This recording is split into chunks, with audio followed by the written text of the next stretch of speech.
আগে হ্যাঁ safe drive safe life, এটা মাথায় থাকে না? তুমি হাসছ যমরাজের সামনে দাঁড়িয়ে, তোমাকে আমি কি করতে পারি জানো? হ্যাঁ, এই যে প্রশাসন এত প্রচার চালাচ্ছে, টিভিতে রেডিওতে বলছে, এগুলো মাথায় থাকে না? জীবন নিয়ে ছিনিমিনি খাইছ, তোমাকে আমি তুলে নিয়ে চলে দেবো জমালয়। আসবে না, একদম আসবে না, আমার মাথায় রক্ত উঠে যাচ্ছে।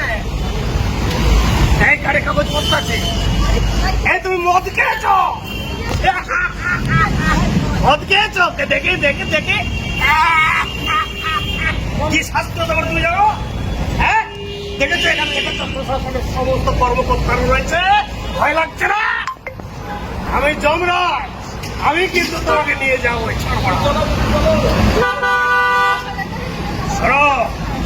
বাড়ি থেকে যখন বেরোবে মাথায় হেলমেট নেবে, আর তোমারও দায়িত্ব একজন নাগরিক হিসেবে, সুনাগরিক হিসেবে প্রশাসনের সাথে সহযোগিতা করা। বলবে যারা 4 চাকা নিয়ে যাচ্ছে তার জন্য সিট বেল্ট পাবে, এটা মাথায় রাখবে কিন্তু, ঠিক আছে? ট্রাফিক আইন লঙ্ঘন করবে না, মনে থাকবে? হেলমেটটা পরো, এই কোথায় হেলমেট পরো, হেলমেট পরাও, হেলমেট পরো।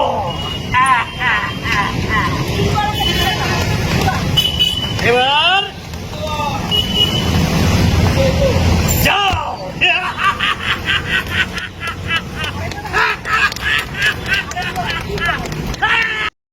খুবই সুন্দর। হয়তো আমরা বিষয়টা হেসে উড়িয়ে দিচ্ছি, কিন্তু হেলমেট পরাটা সত্যি খুবই দরকার। না হলে হয়তো সত্যি সত্যি কোনোদিন হাত ধরে তুলে নিয়ে যাবে যমরাজ।